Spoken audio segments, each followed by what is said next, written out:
Welcome. Today, we're looking at a place that really seemed idyllic on the surface. Rouen Highlands in Cornwall. Yeah, beautiful part of England.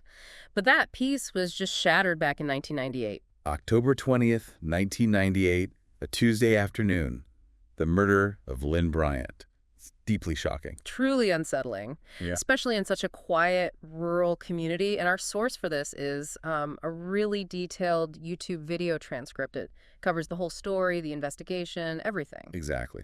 So our mission here is to, really unpack it all. Not just the timeline, but the key moments, the frustrations. And dead ends. Right. And the questions that still hang over this case, even after all this time. We want to explore those twists and turns. So let's set the scene.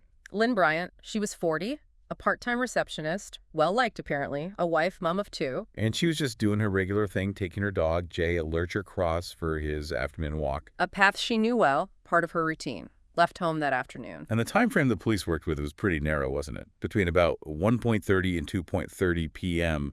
for the actual murder. That's right. And what's eerie is how normal her morning seemed.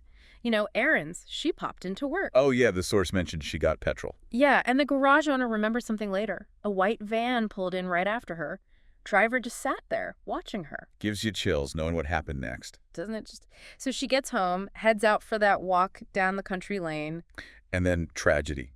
A local farmer found her body just after 2:30 p.m. in a field gateway. With her dog, Jay, nearby, just pacing. Loyal thing. The cause of death was brutal. Multiple stab wounds, neck, chest, back. And the really disturbing part. No clear motive. Her purse wasn't taken, so not robbery. No signs of sexual assault either. And Jay, the dog, was unharmed. Which suggests, well, something very targeted, very violent, not just a random encounter gone wrong, perhaps. It really shook that community, Rouen Highlands. You can imagine the shock, the fear. This safe place suddenly wasn't. People started locking doors, feeling suspicious. It changed everything. And the immediate focus for the police, the main clue they had early on, was this white van seen near the lane. Witnesses described the driver's stocky build, middle-aged, maybe 40s or 50s, scruffy facial hair. Crucially, no one recognized him as a local. And he was never identified, despite all the efforts. Yeah, and the investigation hit walls right away. No murder weapon found. No clear footprints or tire tracks. Nope. The ground conditions weren't ideal, apparently, and that narrow time frame made finding witnesses incredibly difficult. Still, police did a massive canvass raid, interviewed basically everyone in the village. They did. And that white van theme kept repeating. Seen near the chapel where Lynn was last seen alive by some. And parked along that lane she walked down. The descriptions, like you said, pretty consistent, middle-aged, beard, bit unkempt, but no one got that vital detail. The license plate. Without that. It's a huge hurdle. Police chased down white van registrations, checked known offenders. Nothing. Must have been so frustrating. You even have to consider he was just passing through, maybe. An outsider. Exactly. A strong lead that just evaporated. Meanwhile, the Bryant family is going through unimaginable grief. And making public appeals, desperate for any scrap of information. The community tried to help too. Hundreds of pips came in. Some were, well, psychic visions even. People organizing searches themselves. But nothing panned out. And then you had those weird sightings around the time, a man walking really fast, like with purpose. Someone ducking down a side lane, trying not to be seen. And that really chilling one, someone hiding in a hedge, seen shortly after the estimated time of death. It all paints a picture of, well, someone lurking. Someone who shouldn't have been there. Definitely fueled the fear. Like we said, women stopped walking alone. Neighbors looked at each other differently. Life changed. Let's talk forensics. They did find something significant, right? On her glasses. Yes, male DNA traces, but it was only a partial profile. Meaning not the full genetic sequence. Harder to match. Exactly. Much harder for a direct database hit. But it was something concrete. Evidence they could keep. So they used that for a big national appeal in '99. TV reconstruction and all that. They did. Hoped it would jog someone's memory, maybe link to that DNA. Tip lines were busy again. But still no match. No match found. And then adding another layer, that same year, a woman came forward. With something that happened before the murder. Yes. The day before Lynn was killed, she was walking nearby, same sort of area, and saw a man in a white van. He slowed right down, watched her, then drove off. Wow. That really points towards planning, doesn't it? Yeah. Suggests the killer was maybe scouting the area? It certainly raises that possibility, that it wasn't just a spur-of-the-moment thing. Maybe Lynn was specifically targeted. By 2001, though, the trail had gone cold, Yeah. officially classified as a cold case. But importantly, a small team kept working on it. Quietly, persistently. You see that a lot in these cases. That dedication is vital, and technology moves on. 2007, they retested the DNA. Right. Nearly 10 years later, advances meant they could get a slightly better profile from the glasses sample. Still partial, but clearer. Enough to start comparing against potential suspects. Yes. Over the next couple of years, they compared it against, I think, over 600 men, people suggested, persons of interest. Yeah, the result. All negative. Every single one. Another major dead end. Must have been crushing. Absolutely. But they didn't give up. 2016, nearly 2 decades on, a full case review. Fresh eyes, a new team assigned, another public appeal. Anyone with any info, please come forward. And around this time, wasn't there renewed focus on another unsolved case? Kate Bushell. Yes, the murder of 14-year-old Kate Bushell in 1997, stabbed while walking her dog near Exeter, about 100 miles away. The similarities are chilling. Rural setting, walking a dog, stabbed, unsolved. Naturally, detectives on both cases compared notes extensively, looked for links. But nothing definitive. No. Oh. Despite the surface similarities, the details, weapon type, victim profile, any DNA they just didn't match up. No concrete link established. But the 2016 review of Lynn's case did yield something new forensically. It did. A second partial male DNA sample found on a button from Lynn's coat. And crucially, It matched the partial profile from her glasses. okay, so that's huge. Confirms it's the same person. One unknown male attacker. Rules out contamination or multiple people. Exactly. A really vital piece of confirmation, but still no match on the national DNA database. So the focus shifts again to building a profile from scratch. Pretty much. Using all the clues they had, behavioral profilers were brought in. What did they suggest? They thought the killer likely knew the area or had at least studied it. The attack itself, sudden, brutal, efficient, suggested maybe some experience or just extreme focused rage. And Jay, the dog, what did they make of him being unharmed? Well, it suggested the killer might have approached Lynn calmly first, maybe spoke to her, or perhaps he was just comfortable around animals. Which raises that unsettling idea again. Could Lynn have known her attacker, even just slightly?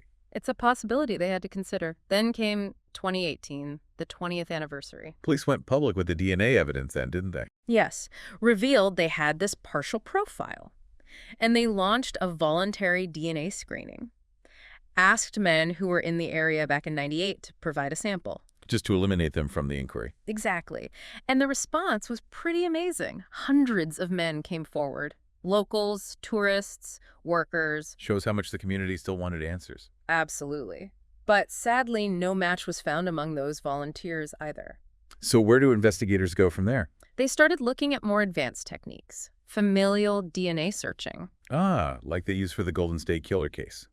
Searching for relatives in databases. Precisely. Looking for partial matches that might point towards a family member of the killer, even if the killer himself isn't in the system.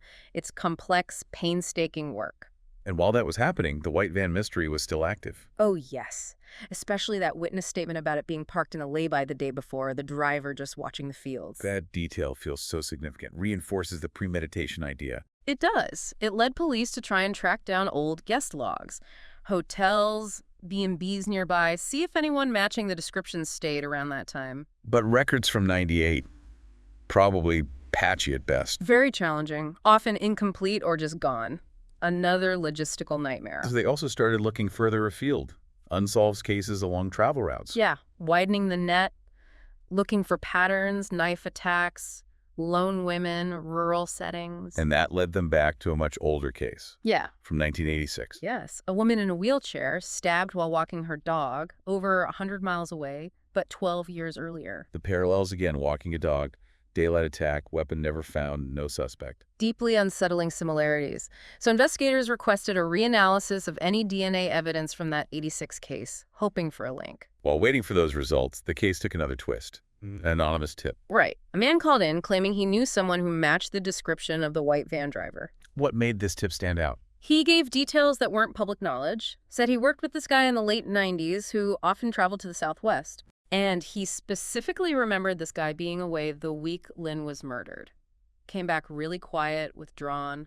Said he'd seen something bad on the road but wouldn't say what. That sounds credible, worth checking out. Definitely. Police tracked the man down. He was living under a different name elsewhere in the UK. Had a history of violence, but nothing serious enough for his DNA to be on the database. Did he drive a white van back then? Confirmed he did. Lived alone. And crucially, no solid alibi for the day of the murder.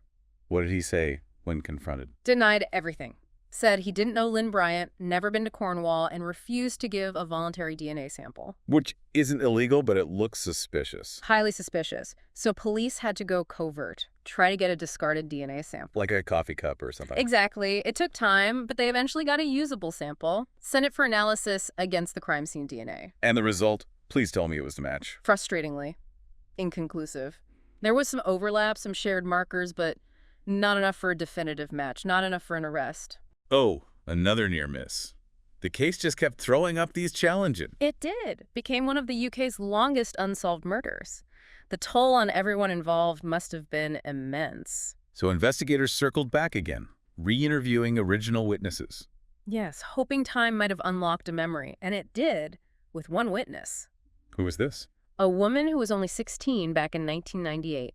She recalled seeing Lynn walking Jay that day, but she also remembered seeing a man near a hedge, just off the lane, holding something. And he reacted when he saw her? Yeah, she said he seemed to freeze, like he was startled. And her description, stocky, 40s, 50s, untidy beard, matched the van driver's sightings perfectly. Based on that, they created a new image, an age-progressed sketch. Yes, and put out another appeal, which led to another interesting call. I'm a pub worker. Right. Remembered a man matching that sketch coming into the pub 2 days before the murder, acted a bit strange, kept to himself. And asked about local walks. Asked specifically about local walking routes and how busy they usually were. That detail about asking how busy they were, that really points towards someone looking for a quiet time, a quiet place.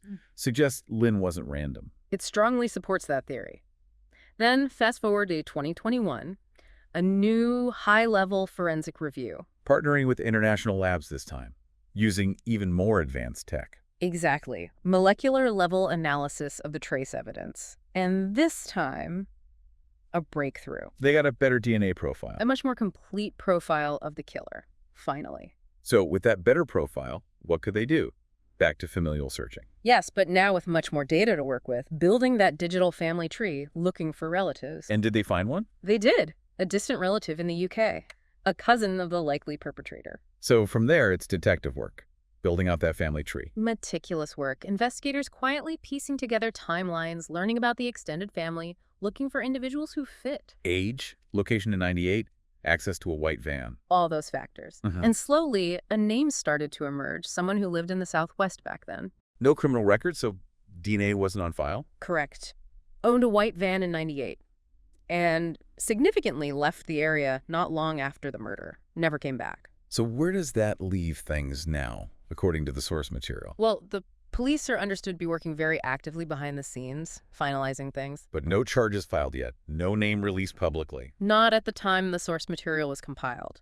But the strong indication was that an arrest might be, well, imminent. So wrapping up this deep dive, it's a journey through this shocking act of violence in such a peaceful place. Decades of questions, the persistence of those clues, the van, the DNA, and now this potential breakthrough, thanks to science and genealogy. It really highlights the devastating, long-lasting impact on Lynn Bryant's family, their incredibly long wait for justice. Absolutely. And it makes you think, doesn't it?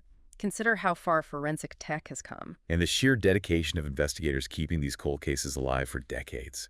That hope that the truth can still emerge, even after so much time. What does it really mean for justice, for closure, when secrets held for that long might finally be uncovered? Something for all of us, and especially you listening, to reflect on.